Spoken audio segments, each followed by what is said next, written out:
Ladies and gentlemen, welcome back to the channel. I'm just tickled pink. It is 8:29 in the morning.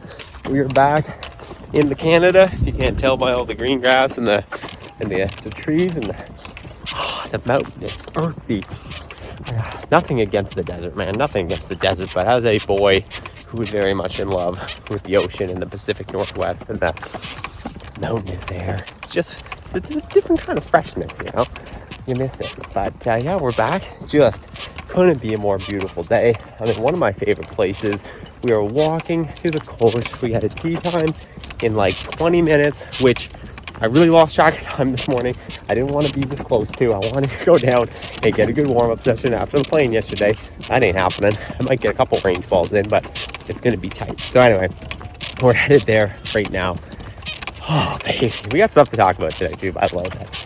We're about to enjoy a beautiful round of golf with my homie, ex-D1 golfer in Hawaii.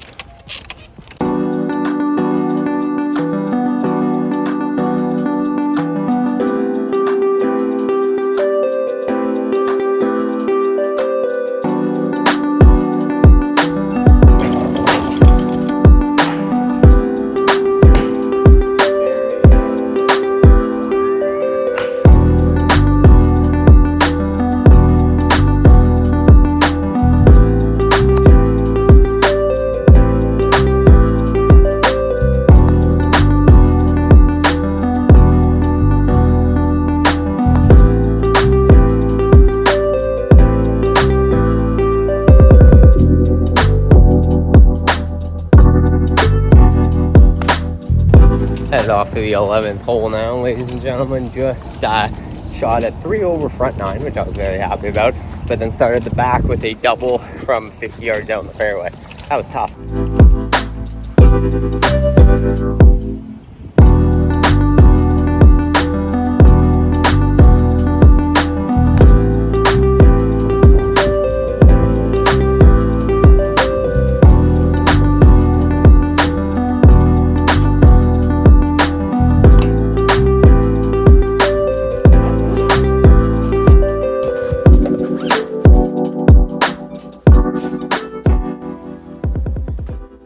Ladies and gentlemen, welcome back to the house. Hello again. We just got back. Yes, we were not home last night or this morning. We were staying with the in-laws because Mother's Day. So we did some Mother's Day stuff earlier. We just got back. That was a long little soiree to get home. I got some good golf from this morning. I'm here to debrief. As soon as I got home, opened the suitcase, set you up. I want to talk to you about the Good Championships because there's a lot of questions coming my way about it, and there's a lot that I haven't talked about it because I was very in the moment. I was vlogging it, I was experiencing it with you, but there wasn't a lot of like processing and understanding and coming out the other end of it. So that's what I want to talk about today. Number one, the first thing I want to address that everyone's always asking is the information about the tournament is not public. There is nothing out there, shouldn't be anything out there, public about the results, about who made it to the finals, about what the finals happened. None of that is public yet. We are not allowed, as people who were credentialed under media, and there was not very many of us that were there, we're not allowed to say anything about that until after Good releases their content. I don't know what exactly that content is going to look like. Again, if you watch my vlogs, you heard Colin and Max and all them talking about what they maybe are planning on doing with it, but they still don't even know. Whatever they end up doing with it, once they release their videos, you'll obviously know what happens. But until that point, it's all a secret. Like, we were there to document, or at least I was there to document the experience of being there and obviously meeting the guys. And I got to watch the tournament, but I can't say anything about what happened. And you don't have any way, or shouldn't have any way, of finding out what happened. So just clear that up. The results of the tournament, they are secretive until Good releases whatever content they're going to release, in which they will show you who won the tournament, who made it to the final 12, etc. So what I wanted to talk about today, just the experience overall, man. Like, that the experience was great, and meeting the guys was great, but I think a lot of people want to know really what was it like really what happened. So I'll just go through it one by one. Matt Kendrick was the first dude I met. He was great. He was really nice. He introduced himself to me. If you watch the vlog, you know I was a little shy to say hi to anyone when I first got there, mainly because you just don't want to walk up to someone you don't know and immediately shove a camera in their face, right? Like, I knew they knew who I was, but I wasn't just gonna like introduce myself and I needed the interactions to be on camera, so I didn't want to just immediately have my first conversation with them, just camera in the face. I wanted sort of to let it feel a bit more organic. So the Matt Kendrick one, he came up to me, he said something quickly. I was like, oh, hey man, what's up? We had a quick interaction. And then you saw what happened on camera. I pretty much pulled it up right after.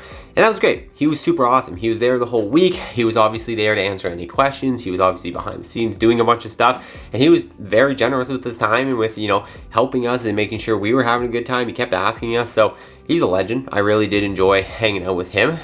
Yeah, super nice guy. He was the first one. The second one I talked to was on that second day of like the actual tournament. The 63-man qualifier was Matt Sharf. Had a good conversation with him. Very nice guy, very down to earth. We had a really good conversation, very chill. You can see all that on camera. Everything I talked to him about was on camera. Bubby was the next. Bubby blew my mind. Bubby honestly blew my mind. Like, all the guys were nice. Bubby was just as like chipper and happy and like positive as he is on camera in real life. Even I talked to him quite a bit off camera as well.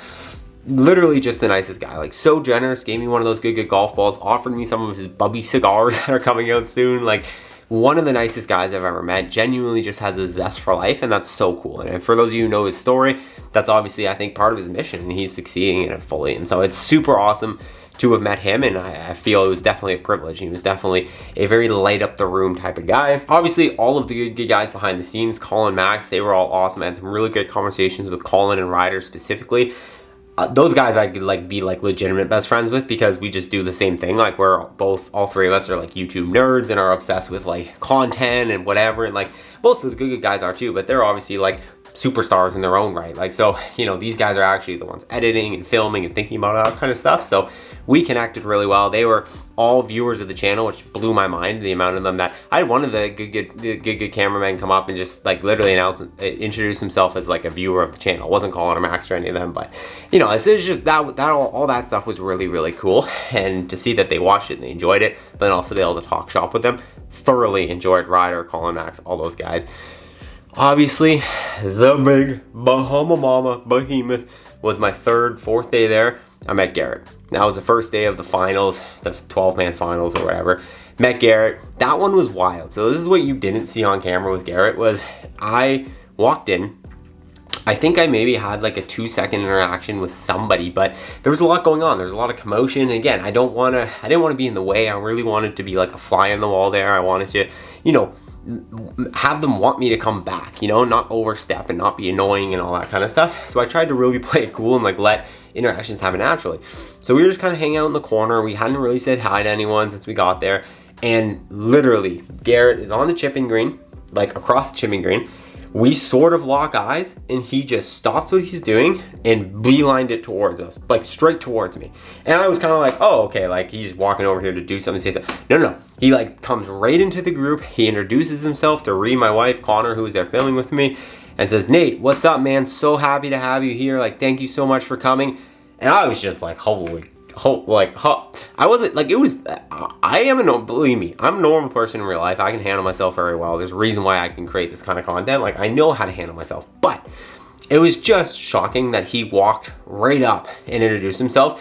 And he had a genuine appreciation for us being there. And one of the things I realized was like, as far as people who have YouTube channels with like a substantial following, like we were one of the only people there that like traveled out just to be there. And I think it makes sense. It's unique. The type of content we're creating here on this channel, like we're one of the only channels doing it, I think. And so, you know, it makes sense that we were the only one there, but there was genuine appreciation for me and Ree coming down and like being part of this and creating it. That blew my mind the most. And so to hear it from Garrett, like straight out of his mouth, like a genuine appreciation. This was before I even pulled the camera up or anything. That was the first thing he said, was like, thank you so much for coming.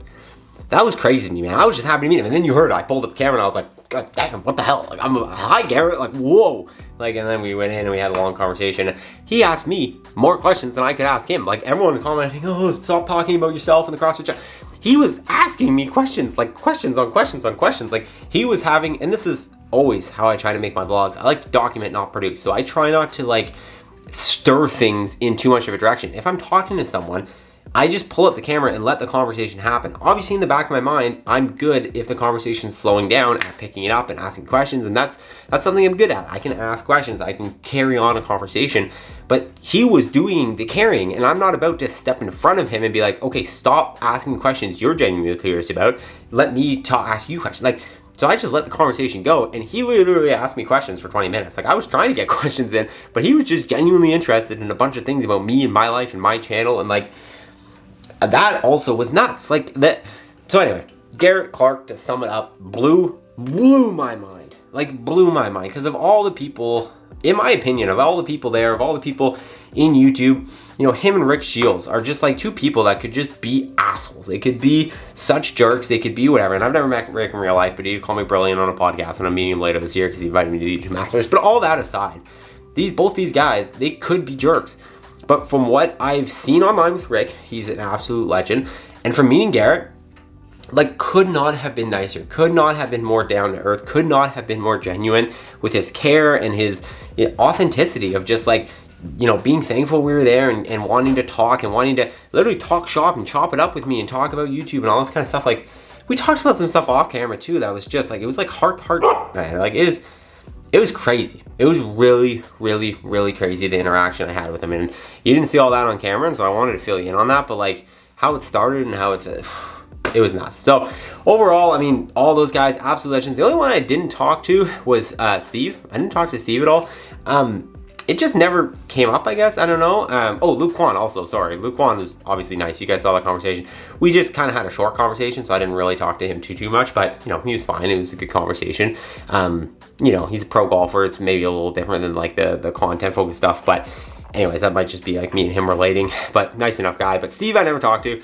Again, it just didn't come up. I don't know. It just didn't come up. We weren't really ever face to face. I wasn't really pursuing, like, you know, pressing a camera, like I said, onto these guys. Like, every interaction you guys saw on camera came up naturally. We were just like in the same place. We were laughing at a joke, and then it was a quick, oh, hey, what's up, man? Blah, blah, blah. Like, it flowed, and I tried to do that because something, again, you guys might not get is like, in order to have this kind of access, I have to be, you know, smart and like aware, and like I want to be wanted there, you know, and that helps with future endeavors. That helps with being invited to future things, is like to be someone that everyone enjoys having there. And a good way to not do that is to just be like selfish and like content first and just like do anything you can to get the soundbite and get the view and get the whatever. Like, I want to document. I want to be there to experience and document and share with you guys what I can, but I'm not going to go out of my way to like make people uncomfortable and do things that aren't natural just to get content. So to me, that's like a conversation with Steve just never happened. I would have loved to have had one, but it just never happened. That's fine. He was busy. He was doing stuff. Honestly, I didn't see him like face to face around that much. We just weren't in the same spots. I think he was covering different groups